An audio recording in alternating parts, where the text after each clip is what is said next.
क्या आप भी किसी को ना नहीं कह पाते हैं? क्या आप भी किसी को किसी भी चीज़ के लिए मना नहीं कर पाते हैं और हमेशा ही फंसते हैं? तो कैसे किसी को ना कहें और ना कहना क्यों ज़रूरी है, आज मैं इसी के बारे में बात करूंगी। हेलो एंड वेलकम, मैं हूं प्रीति। चलिए स्टार्ट करते हैं और इसी के बारे में बात करते हैं। पता है, अगर आप दूसरों को ना नहीं बोल पाते हैं, अगर आप किसी को मना नहीं कर पाते हैं, तो आप अपने साथ ही गलत करते हैं। आपने हाँ बोल करके सामने वाले को तो खुश कर दिया, बट आपने खुद को टेंशन में डाल दिया। इस चीज़ में आप कंफर्टेबल नहीं हैं, जिस चीज़ को आप करना नहीं चाहते हैं, उस चीज़ के लिए भी अगर आप हाँ बोलते हैं तो आप इसलिए बोलते हैं जिससे कि सामने वाला जो है वो नाराज़ ना हो, उसके साथ आपके रिलेशन जो है वो ख़राब ना हो। इस तरह से आपने दूसरों को रिलीफ दिया और खुद को टेंशन दी। आपको क्या लगता है कि वो एक बार आपकी हेल्प लेने आ गया तो दोबारा वो नहीं आएगा? अगर आपने उसका एक बार काम कर दिया या एक बार आपने उसे हाँ बोल दिया, तो क्या वो दोबारा आपको परेशान करने नहीं आएगा? वो बार बार आएगा और बार बार वो आपकी हेल्प लेगा, क्योंकि उसे ऐसा लगता है कि आपको इस चीज़ को करने में कोई भी प्रॉब्लम नहीं है, आप बहुत आसानी से इस चीज़ को कर देते हैं। एक्चुअली इस टाइप के और काम भी वो आपके लिए इकट्ठा करके रखेगा, या फिर उसे ये उम्मीद होगी कि ये काम तो आप ज़रूर कर देंगे। वो पहले से ही ये मान लेगा कि ये काम तो वो आपसे करवा ही लेगा। इस तरीके से आपने उसकी एक्सपेक्टेशन को बढ़ा दिया। अब वो आपके लिए एक के बाद एक काम निकालता रहेगा और आपकी हेल्प ऐसे ही लेता रहेगा और बेवजह आपको परेशान करेगा।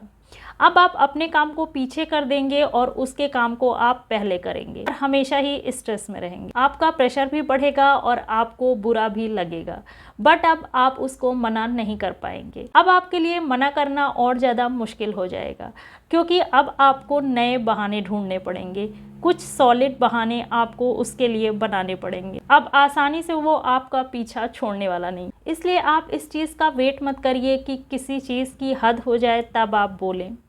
हद होने पर अगर आप बोलेंगे तो आप गुस्से में बोलेंगे और ऐसे में फिर आपके रिलेशन तो ख़राब होंगे ही होंगे। इसलिए आप पहले ही उस चीज़ को मना कर दीजिए, कोई ना कोई एक्सक्यूज़ेस बना दीजिए। जो भी प्रॉब्लम है, जिस वजह से भी आप उसके काम को नहीं कर पा रहे हैं या उसकी हेल्प नहीं कर पा रहे हैं, उस चीज़ को आप क्लियर ही उसे बता दें।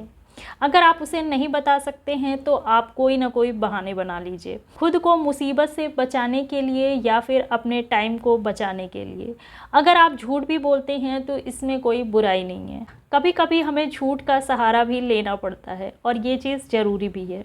झेलना बंद करिए, किसी को इतना भी ज़्यादा बर्दाश्त मत करिए कि उसकी हिम्मत बढ़ जाए। ना बोलना इतना मुश्किल भी नहीं है, अगर आप अपने आप को सबसे ज़्यादा इम्पोर्टेंस देते हैं, अगर आप अपने काम को सबसे ज़्यादा प्रायोरिटी देते हैं, तो ऐसे में फिर ना बोलना आपके लिए काफ़ी इजी हो जाएगा और आप धीरे धीरे ना बोलना सीख जाएंगे। आप इतने शरीफ और सीधे भी मत बनिए कि लोग आपको यूज़ करें, लोग आपका फ़ायदा उठाने लगें, क्योंकि लोगों को पता होता है कि आप सीधे और सरल हैं और आपसे कोई भी चीज़ करवाना ज़्यादा मुश्किल नहीं है।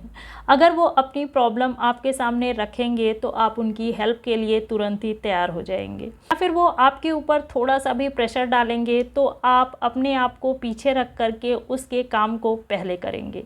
ये चीज़ वो अच्छे से जानते हैं। जो लोग ज़्यादा सीधे साधे होते हैं, ऐसे लोग थोड़ा ज़्यादा इमोशनल होते हैं, तो इनसे अपनी कोई भी प्रॉब्लम बता करके इनका फ़ायदा उठाया जा सकता है। इस चीज़ को वो जानते हैं। वो अपनी बात को ऐसे एक्सप्रेस करेंगे आपके सामने कि आप उन्हें चाह करके भी मना नहीं कर पाएंगे। इसलिए आप इतने सीधे भी मत बनिए कि हमेशा आप दूसरों के जरिए ठगे जाएं। आप सीधे हैं, मन के अच्छे हैं और दूसरों का भला चाहते हैं। आप चाहते हैं उसकी हेल्प करना, बट आपकी अपनी कुछ प्रॉब्लम्स हैं, आपकी अपनी कुछ प्रायोरिटीज़ हैं, जिसकी वजह से आप उसकी हेल्प नहीं कर सकते हैं। ये चीज़ आप उसको क्लियर बता दीजिए। अगर आप उसे क्लियर बताते हैं तो हो सकता है उसे थोड़ा सा बुरा लगे, बट वो ज़्यादा टाइम तक आपसे नाराज़ नहीं रहेगा। या ये भी हो सकता है कि वो आपको समझे और आपसे वो बिल्कुल भी नाराज़ ना हो। अगर आप अपना नुकसान करके दूसरों की हेल्प करते हैं, दूसरों को फ़ायदा पहुंचाते हैं, तो ये सिर्फ़ और सिर्फ आपकी बेवकूफ़ी है। आप उसे इनवाइट करते हैं कि वो आपसे और ज़्यादा हेल्प ले और आपको वो परेशान करे। आप उसे हाँ कह के इम्प्रेस नहीं करते हैं और ना ही आपके उससे रिलेशन ही अच्छे बनते हैं।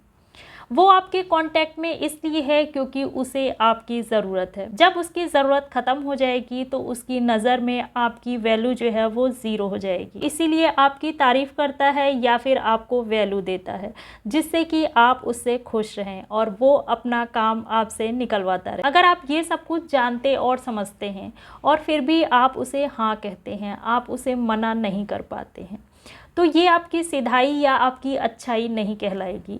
ये सिर्फ़ और सिर्फ आपकी कमज़ोरी और आपकी बेवकूफ़ी ही कहलाएगी। तो इस चीज़ का ध्यान रखिए और ना बोलना सीखिए। किसी को भी अपनी लाइफ में इतनी इम्पोर्टेंस मत दीजिए कि आपकी इम्पोर्टेंस ख़त्म हो जाए। खुद को सबसे पहले रखिए। वीडियो को लाइक करिए और सब्सक्राइब भी करिए। मिलती हूँ अगले वीडियो में। Thank you for watching. Bye bye.